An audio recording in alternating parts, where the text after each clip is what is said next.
할렐루야. 네. 지금 비가 오고 있죠. 네. 비 오는 중에도 이렇게 주일 예배에 참석하신 여러분 진심으로 환영합니다. 제가 좀 목이 좀 쉬었어요. 네. 좀 양해를 부탁드리겠습니다. 오늘도 함께 예배하는 여러분들을 주님의 이름으로 환영하고 축복합니다. 그 강원도 영월에서 도촌교회라고 그 작은 교회를 시골 교회를 섬기고 있는 김진호 목사님이라고 계십니다. 우리가 이제 이번 여름 리트릿 때 그 평창에 있는 수왕교회를 가잖아요. 거기서 혹시 이제 만나뵐 기회가 있을지 모르겠습니다만 이분이 이제 하루 만나 그 사계절 이야기라는 에세이를 쓰셨어요. 근데 그 책이 저는 참 좋았거든요. 책을 이제 쉽게 읽을 수 있는 책인데 그 책에 보면 이렇게 각각의 소제목들이 아주 그 뭐랄까 참 고민 끝에 만들어내는 문장들이 아닐까 싶은데 아주 좋은 문장들이 참 많습니다. 근데 거기에 하나를 소개하고 싶은데 거기에 소제목 중에 마음에는 예수님을 담고 행실로는 예수님을 담고 이런 라임을 맞춰가지고 제목을 정한 것을 보았습니다. 그러니까 우리 마음속에 예수님을 모시고 또 우리 삶으로는 예수님을 잘 따르자 그런 이야기겠죠. 바라기는 오늘도 나누는 말씀을 통해서 여러분들이 예수님을 마음속에 담고 또 여러분 삶으로 또 여러분 행실로 예수님을 닮아가는 그런 시간이 되기를 주님의 이름으로 축복합니다. 제가 그동안 이제 교회 이슈를 따라가느라 성서 일과를 좀 몇 주 내려놓았습니다. 그러니까 성서 일과라고 하는 것은 이제 교회력에 따른 성서의 그러니까 성경의 본문이 정해져 있어요. 그 본문을 정해진 본문이 3년 주기로 바뀌는데 우리 길상규 목사님은 계속 성서 일과 본문으로 설교를 하셨고 저는 이제 몇 주 그걸 내려놓았다가 아주 오랜만에 성서 일과의 복음서 말씀을 여러분과 나누기 위해서 준비했습니다. 자, 오늘 우리가 읽은 성서 일과의 복음서 말씀을 보셨겠지만 본문 구성을 좀 특이하게 했다 싶습니다. 왜냐하면 이제 오병이어의 이야기 그 중간에 일지하는 이야기 중에 오병이어의 이야기가 있고 또 예수님께서 물 위를 걸으신 바다 위를 걸으신 그 이야기가 있는데 그 이야기를 쏙 빼고 그 앞에 이야기 그 뒤에 이야기만 본문으로 정해 놓았습니다. 앞선 이야기는 오병이어의 그 기적 이야기가 일어나기 전에 예수님께서 사람들을 불쌍히 여기셨다 그런 내용이고 뒤에 이야기는 게네사렛이라고 하는 땅에 가셨을 때 사람들이 예수님을 알아보고 예수님께 나아왔고 또 예수님께서 그렇게 찾아온 사람들 나온 사람들을 병자들을 치유하셨다 그런 내용입니다. 예수님께서 그 오병이어의 기적 사건을 일으킨 그 이야기나 그 다음에 바다 위를 걸으신 이야기하고 비교하면 상대적으로 좀 평범한 이야기입니다. 물론 성서일과 본문을 이렇게 구성한 데에는 특별한 의도가 있습니다. 예수님의 참 모습을 소개하려는 의도이죠. 제가 사진 하나를 좀 여러분들에게 좀 보여드리고 싶습니다. 우리 한결이가 나갔네요 자리를. 네, 사진 하나만 보여드리고 싶습니다. 제가 그 몇 달 전이었어요. 아마 4월 정도로 기억을 하는데 그 이렇게 주방 선반을 사진으로 찍은 거거든요. 그러니까 제가 이제 어느 날 이렇게 해질 무렵에 교회 사무실에 있는데 이쪽에 부용산이잖아요. 그 부용산에 걸려 있던 이 석양빛이 이 교회 주방 선반을 탁 비추는데 이 하얀 벽면이 붉게 물든 거예요. 너무 예쁘더라고요. 그래서 이거 그냥 놓치고 싶지 않아서 제가 이제 사진으로 찍었습니다. 이 핸드폰 카메라로 찍으면 맛이 안 날 것 같아서 제가 미러리스 카메라가 있어서 그 카메라로 사진을 찍었습니다. 제가 이 사진 찍어서 교회 단톡방에 올렸는데 기억나시죠? 그래서 우리 권사님이 목사님의 감성이 저와 동급이다 그렇게 얘기해 주셨던 기억이 있는데 그 사진이 바로 이 사진입니다. 이렇게 확대해서 보니까 뭐 그렇게 잘 찍은 사진 같지는 않네요. 근데 제가 이 사진을 잘 찍었다 뭐 그걸 자랑하려고 이걸 올린 게 아니라 여기 보여드리는 게 아니라 우리가 무엇인가 눈으로 본다는 의미에 대해서 좀 나누고 싶어서 이 사진을 여러분들에게 보여드리는 겁니다. 제가 당시에 이제 이 사진을 SNS에도 올렸는데 그때 이 사진을 올렸을 때 우리 길상규 목사님께서 뭐라고 해주셨냐면 사진은 찍는 게 아니라 보는 것이라고 생각합니다. 그런 면에서 목사님은 아름다움을 보시고 그것을 포착하셨기 때문에 이미 실력자십니다. 이렇게 저한테 과분하게 칭찬을 해주셔가지고 제가 너무너무 기분이 좋았던 그런 기억이 있습니다. 뭐 여러분 아시겠지만 우리 길상규 목사님은 전문 사진 작가세요. 그래서 친하게 지내시면 인생 사진을 건질 수 있습니다. 나도 모르게 좋은 사진을 찍어줄 수 있으니까 전문 사진 작가시니까 더욱 친하게 지내시고요. 어떤 순간이든 귀한 사진을 남겨줄 수 있습니다. 어쨌든 목사님께서 그렇게 저의 사진의 사자도 모르는 저에게 그렇게 좋은 칭찬을 해주셔서 참 기분이 좋았는데 사실은 더 좋았던 것은 뭐냐면 제가 발견한 아름다움을 아름다움으로 인정해 주어서 참 좋았어요. 그리고 이렇게 이런 사진을 보고도 그냥 아주 심드렁하게 지나칠 수도 있었는데 공감해주고 또 같은 아름다움을 보았다는 사실이 저한테는 더 좋았습니다. 사실 우리가 어떤 대상을 본다는 것은요, 어떤 대상을 본다는 것은 단순한 시각 작용이 절대로 아닙니다. 사실 우리가 육신의 눈으로 보는 것 같지만 실제로는 우리가 마음의 눈으로 보고 있는 겁니다. 물론 우리가 그렇게 볼 때 그 우리의 마음 안에서 우리의 어떤 경험이라든지 우리의 그 배움이라든지 또 우리의 신앙이라든지 이런 것들이 막 이 마음 안에서 복잡하게 작동하겠죠. 그렇게 작동하면서 우리가 어떤 대상을 본단 말이에요. 그러면 그 대상이 우리에게 어떤 감흥을 일으킵니다. 그게 본다는 의미예요. 저는 주방 선반을 보면서 아름다움을 보았습니다. 그 아름다움을 보았을 때, 그 주방 선반을 보았을 때 제 망막에 영상이 맺혔지만 제 마음의 심상도 맺힌 거예요. 그게 바로 본다는 의미입니다. 물론 다 똑같지는 않아요. 저는 그렇게 아름답게 봤지만 어떤 사람들은 그게 뭐야 이렇게 볼 수도 있는 거예요. 그래서 그게 뭐야 본다고 해서 그 사람의 눈이 잘못된 게 아닙니다.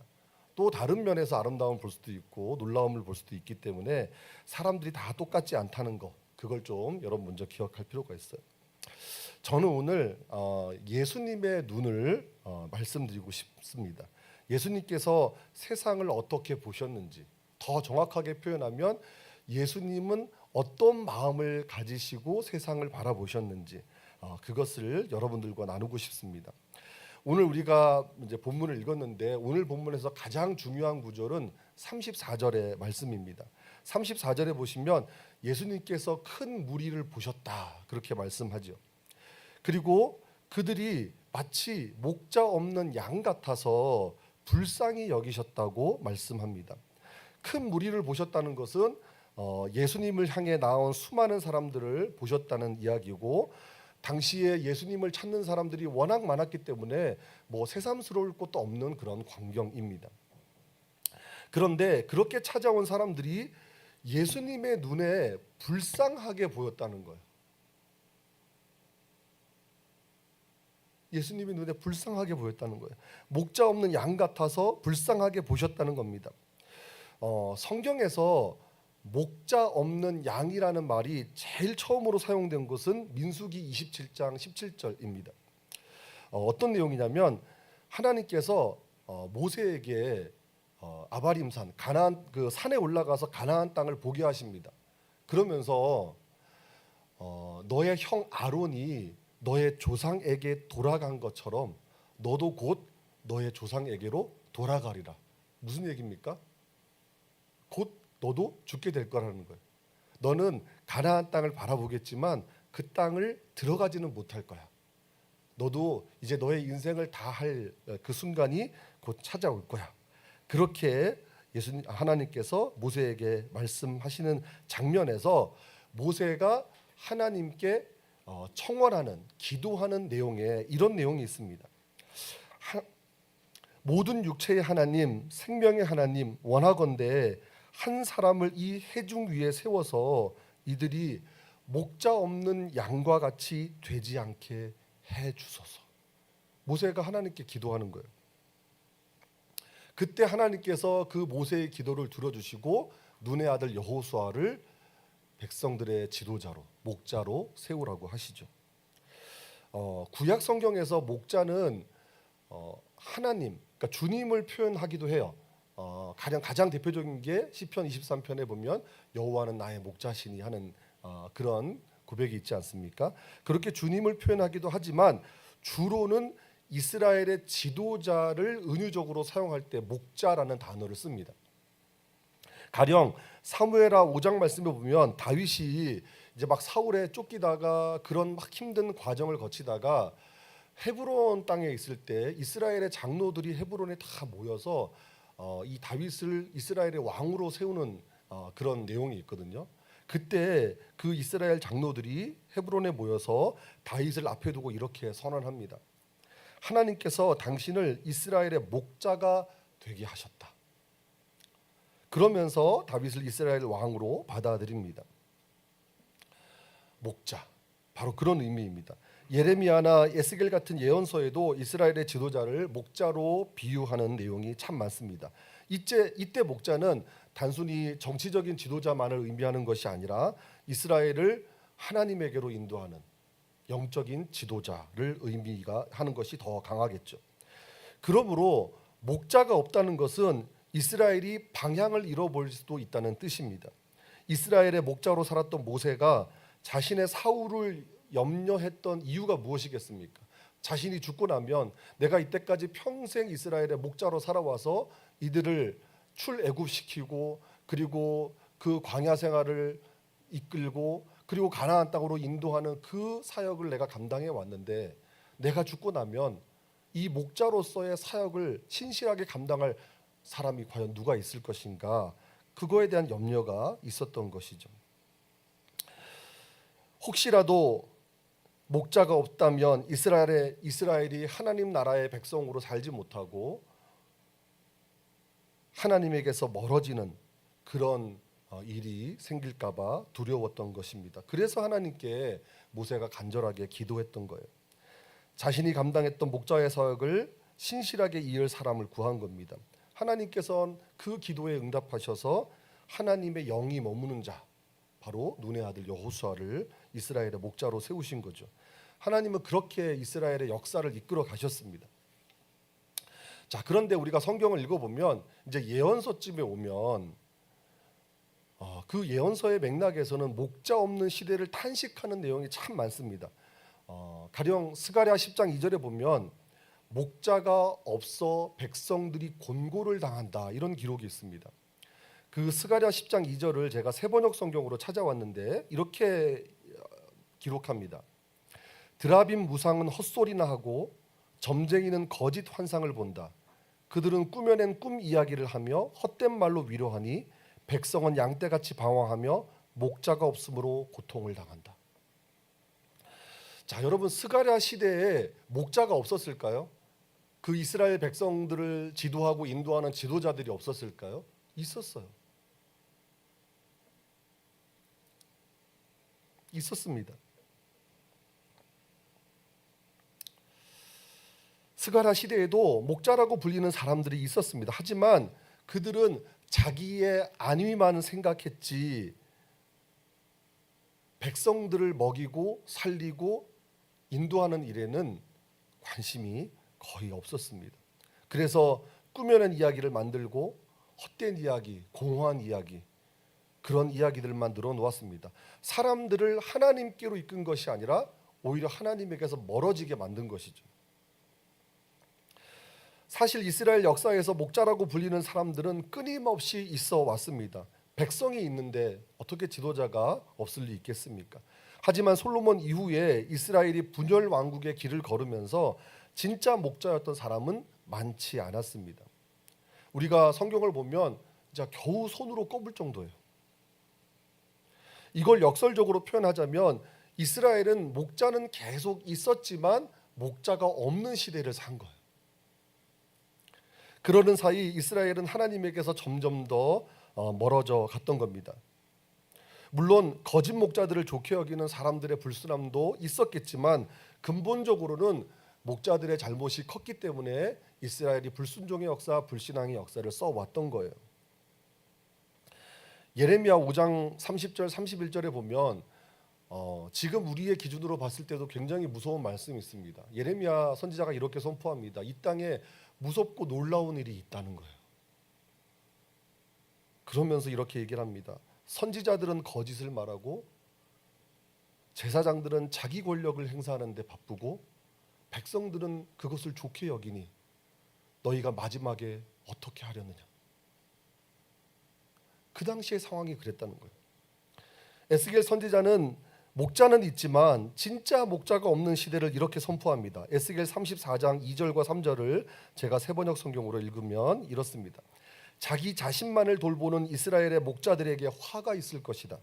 목자들이란 양떼를 먹이는 사람들이 아니냐. 그런데 너희는 살찐 양을 잡아 기름진 것을 먹고 양털로 옷을 해 입기는 하면서도 양떼를 먹이지는 않았다. 그러면서 목자가 없기 때문에 이스라엘의 양떼가 흩어져서 들짐승의 먹이가 되었다고 한탄합니다. 저는 솔직히 그 목자 없는 시대가 오늘 이 시간까지 이어지고 있다고 생각합니다.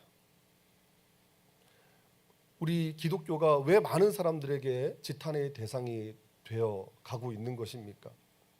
왜 많은 사람들이 교회를 염려합니까? 목자가 없는 시대이기 때문에 그렇습니다. 자, 그러면 이런 배경을 가지고 오늘 본문 34절을 다시 한번 보십시오. 우리 34절을 다시 한번 좀 읽어볼까요? 자, 같이 읽겠습니다. 시작. 예수께서 나오사 큰 무리를 보시고 그 목자 없는 양 같음으로 인하여 불쌍히 여기사 이에 여러 가지로 가르치시더라. 아멘. 예수님께서 당신을 찾아오는 사람들을 목자 없는 양처럼 보셨다는 거예요. 그들에게 하나님 나라를 알려주고 하나님 나라로 이끌어주는 지도자가 없다는 사실에 예수님이 마음 아파하셨다는 거예요. 여러분, 우리가 오늘 본문을 읽었지만 그 읽은 본문 바로 앞단락에 어떤 내용이 있는지 아세요? 세례 요한이 죽는 장면이 기록되어 있습니다. 예수님은 세례 요한의 죽음을 염두에 두고 하신 그런 마음이에요. 세례 요한이 어떤 사람입니까? 주님을 예비하는 사람, 그리고 진짜 목자였잖아요. 여러분, 요한이 죽은 후에 예수님에게로 모여드는 사람들을 한번 상상해 보십시오. 그들을 바라보는 예수님의 마음이 어떠하셨을지 여러분 한번 헤아려 보십시오. 예수님은 그들의 수를 보지 않았어요. 자기에게 찾아오는 사람들의 숫자가 얼마나 많은지 거기에 관심이 없었어요. 예수님은 자신을 찾아오는 그 많은 사람들을 통해서 어떤 세력을 만들려고 하지 않았어요. 당신을 찾아오는 그 수많은 사람들을 보면서 이들을 통해서 내가 어떤 유익을 얻을까, 그렇게 셈하지 않았어요. 다만 그렇게 찾아드는 사람들, 몰려드는 사람들을 예수님은 불쌍히 여기셨어요. 목자가 없어서 아직 주님을 온전히 알지 못하고, 목자가 없어서 아직 하나님 나라를 온전히 살아내지 못하는 그 사람들을 보면서 불쌍히 여기셨어요. 그 연민의 마음으로 그들을 보셨고 세상을 보셨어요. 예수님의 눈은 연민의 눈이었다는 거예요. 그래서 그들을 가르치신 거예요. 불쌍히 여기사 이에 여러 가지로 가르치시더라. 연민의 마음으로 그들을 보시면서 친히 목자가 되어주시는 거예요. 우리가 요한복음에 보면 예수님께서 스스로 말씀하시잖아요. 나는 선한 목자라고. 목자로서 예수님의 모습은 예언자들이 질타했던 자기만 먹고 자기만 배불리는 그런 목자의 모습이 아니었어요. 그런 목자들과는 전혀 다릅니다. 제가 아까 에스겔 34장의 말씀을 소개해드렸는데 예수님은 자기만 먹고 양떼를 먹이지 않는 목자가 아닙니다. 자기 잔치만 즐기고 백성을 돌보지 않는 헤롯과도 확연하게 구별됩니다. 그분은 당신의 죽음으로 양떼를 먹이고 살리는 선한 목자이십니다. 그래서 먼저 가르치신 거예요. 자, 보십시오. 성경은 예수님께서 여러 가지로 가르치셨다 말씀하는데 왜 곧바로 나오는 말씀이 예수님께서 어떤 내용을 가르치셨다라는 내용이 나오지 않고 오병이어의 기적 사건을 보도하고 있습니까? 배고픈 사람들을 먹이신 사건이 가르치셨다 하고 무슨 상관이 있습니까? 여러분, 우리가 오병이어의 기적 이야기를 해석할 때 가장 결정적인 키워드가 바로 가르치기 시작하셨다는 말씀이에요. 빈들에 모여있던 5천 명이 넘는 사람들, 남자만 5천 명이에요. 5천 명이 넘는 사람들을 떡 5개와 물고기 2마리로 먹이신 사건은 사람들을 가르치신 사건이었다는 거예요. 예수님이 누구인지를 가르치신 사건이었다는 거예요. 그분은 자기만 먹는 목자가 아니에요. 자기만 배불리는 목자가 아니에요. 그분은 양떼를 먹이는 목자예요. 양떼를 살리는 목자예요. 양떼가 위험에 처했을 때 양떼를 살리고 자기를 죽이는 목자예요. 그분은 양떼를 내버려두는 목자가 아니에요. 긍휼의 마음, 연민의 마음으로 양떼를 돌보는 목자입니다. 그러나 안타깝게도 예수님께 모여든 사람들은 예수님이 선한 목자이고 참 목자임을 깨닫지 못했어요. 요한복음 6장 26절에 보면 예수님께서 그 오병이어의 기적을 체험한 사람들에게 이렇게 말씀하시는 장면이 있습니다. 너희가 나를 찾은 까닭은 표적을 본 까닭이 아니요 먹고 배부른 까닭이로다. 표적이 무엇입니까? 표적은 주님이 누구인지를 알려주는 사건이에요.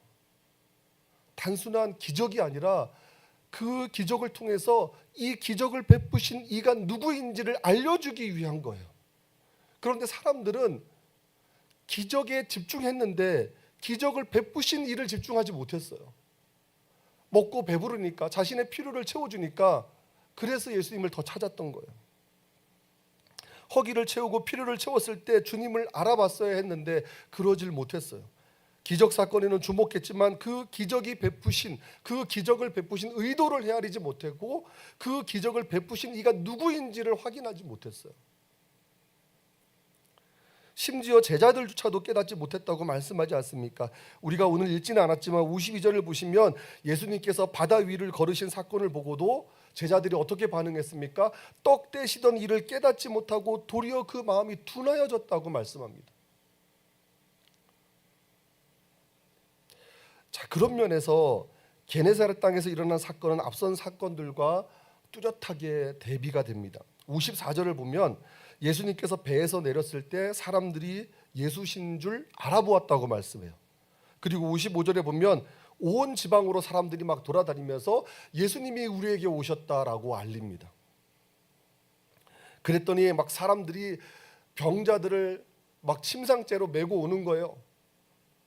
그리고 예수님의 이동 경로를 파악해서 사람들이 가장 많이 모일 만한 장터 같은 데다가 그 자리를 만들어 놓고 병자들을 모아놓고 예수님 당신의 옷이라도 좀 만질 수 있게 해주세요. 그렇게 간구하고 요청했다는 거예요. 그리고 그렇게 그 마음으로 예수님 옷을 만진 사람들이 다 나음을 받았다고 성경은 기록합니다. 뭐가 다르죠? 앞선 이야기들과? 우선 게네사렛 사람들의 적극성이 다르잖아요. 앞서 오병이어의 이야기에서는 사람들이 예수님께 모여들기는 했지만 적극적이지는 않았어요. 특별히 우리가 그 전에 같이 말씀을 나누면서 마가복음에서 우리가 확인했지만 예수님이 고향 땅에서 환영받았습니까? 배척받았습니까? 배척받았잖아요. 예수님의 가족들은 그 육신의 가족들은 심지어 예수님을 향해서 미쳤다라고 얘기를 했어요. 그런 고향 사람들, 가족들의 그런 냉담한 태도와 비교하면 확연히 다르죠. 그리고 배에서 내린 예수님을 즉시 알아본 걸 보면 그 바로 앞선 이야기하고 또 달라요. 예수님께서 바다 위를 걸어서 제자들에게 오셨을 때 제자들이 어떻게 반응했어요? 주님 이렇게 확인하지 않고 유령이다 두려워했어요. 즉시 알아보지 못했어요. 그런 것과 비교해도 대비가 되죠. 자, 그러면 이런 대비가 도대체 우리에게 어떤 의미가 있다는 걸까요? 사실 성경이 게네사렛 사람들은 더 훌륭한 사람들이야, 더 믿음이 좋은 사람들이야, 이걸 알려주기 위해서 그렇게 기록한 게 아니에요. 성경의 의도는 그거예요. 예수님에게는 어떤 마음이 있다고요? 우리를 불쌍히 여기는 연민의 마음이 있다고요. 그런 연민의 마음이 있는 주님에게 우리가 적극적으로 나가야 될 필요성을 알려주는 거예요. 오늘 본문이 우리에게 주는 메시지는 바로 이런 겁니다. 우리는 주님의 사랑을 알아야 하는데 그 중심에, 그 주님의 사랑의 그 중심에 연민의 마음이 있다는 거예요. 불교에서는 세상을 보는 5가지의 눈이 있다고 합니다. 첫 번째가 육안인데 보는 대로 보는 눈이에요. 그러니까 물리적으로 보는 눈이죠. 두 번째가 천안인데 저 대전 내려가는 길에 있는 천안이 아니라 어떤 현상을 보는 눈, 그러니까 실상은 여전히 보지 못하지만 현상을 볼 수 있는 눈이에요. 그리고 우리가 잘 쓰는 해안이라는 말이 있죠. 그러니까 사물의 본질을 꿰뚫는, 세상의 이치를 깨닫는 눈이 해안이에요. 그리고 법안이 있어요. 보살의 눈이라고 하는데 중생을 제도하는 그런 보살의 눈. 그리고 마지막이 불안이에요. 부처의 눈이라고 하죠. 모든 것을 갖춘 눈이에요. 그래서 불교에서는 그 불안이야말로 지혜의 눈이고 자비의 눈이라고 말합니다. 여러분 잘 아시는 무학대사와 태조 이성계의 일화가 있잖아요. 무학대사가 농담으로 이성계가 농담으로 했는지 모르겠지만 왕이 돼지처럼 보인다고 했더니 무학대사가 돼지 눈에는 돼지만 보이고 부처 눈에는 부처만 보인다. 자기는 당신을 부처로 본다라고 얘기하잖아요. 거기서 부처의 눈이 이제 불안인데, 그런데 우리 주님의 눈은 연민의 눈이에요. 우리 주님의 눈은 연민의 눈입니다. 연민의 마음으로 사람을 보시고 세상을 보십니다. 그게 우리를 긍휼히 여기시고 불쌍히 여기시는 그 마음, 그분이 가지신 사랑의 본질이 바로 연민이에요. 주님은 그분의 연민으로 우리를 가르치시고 그 연민으로 우리에게 기적을 베푸시는 분이십니다. 우리가 기도할 때 저도 그렇지만 하나님 우리를 불쌍히 여겨주세요, 우리를 긍휼히 여겨주세요, 그렇게 기도합니다. 근데 사실 따지고 보면 그렇게 기도할 필요가 없어요. 왜냐하면 하나님은 이미 우리를 불쌍히 여기고 계세요. 하나님은 이미 우리를 긍휼히 여기고 계세요. 하나님은 그분의 그 긍휼의 마음으로, 그 연민의 마음으로 우리를 보시는 분이세요. 그분은 우리의 연약함을 아시고 우리의 부족함을 아십니다. 우리의 모난 성격도 아시고 우리의 아픔과 상처를 다 아십니다. 우리가 누구에게도 말하지 못하는 우리 마음의 아픔을 주님은 아세요. 상한 마음 다 아십니다. 그분은 우리의 필요도 아세요. 우리의 모든 것을 다 아십니다. 그런데 그 모든 것을 아시는 그분이 우리를 불쌍히 여기신다고요. 우리를 긍휼히 여기신다고요. 우리를 그렇게 연민의 눈으로 바라보신다고요. 주님께서 말씀하지 않습니까? 마태복음 11장 28절에서 수고하고 무거운 짐진 자들아 다 내게로 오라, 내가 너희를 쉬게 하리라. 그 말씀이 누구에게 한 말씀입니까? 누구에게 한 말씀입니까? 우리에게 한 말씀이에요. 우리의 상처를 가지고 가는, 우리의 아픔을 가지고 가는, 고통을 가지고 가는, 남들에게 말하지 못하는 어려움을 가지고 가는 우리에게 하신 말씀이에요. 수고하고 무거운 짐 지고 가지 말고 그거 가지고 내게로 오라, 내가 너를 쉬게 하리라.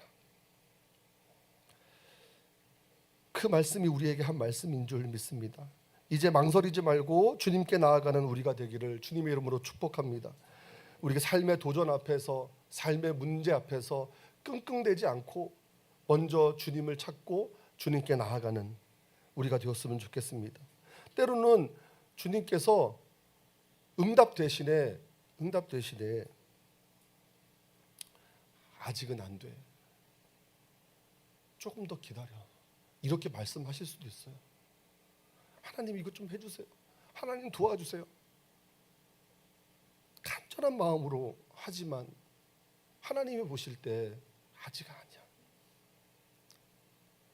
그렇게 말씀하실 수도 있어요. 그러나 주님에게 연민의 마음이 있다는 것을 여러분 잊지 마십시오. 가장 좋은 때에 가장 좋은 것으로 가장 좋은 방법으로 우리에게 주실 것입니다. 이제 함께 찬양하기를 원합니다. 오늘 우리가 함께 찬양할 곡은 주는 완전합니다라는 찬양인데 가사에 보니까 이런 가사가 있어요. 주여 우린 연약합니다. 우린 오늘을 힘겨워합니다. 주 뜻 이루며 살기에는 부족합니다. 우린 연약합니다. 주님, 우린 넘어집니다. 오늘 하루 또 실수합니다. 주의 긍휼을 구하는 죄인입니다. 우리는 주만 바라봅니다. 완전하신 주님께서 우리를 긍휼히 여기신다는 사실을 잊지 마시고 주님께 나아가시는 우리가 되었으면 좋겠습니다. 저도 이 찬양 가사 처음 듣고 참 차에서 큰 은혜를 체험했던 경험이 있는데 우리가 이 찬양 함께 하면서 하나님께 기도를 올려드렸으면 좋겠습니다.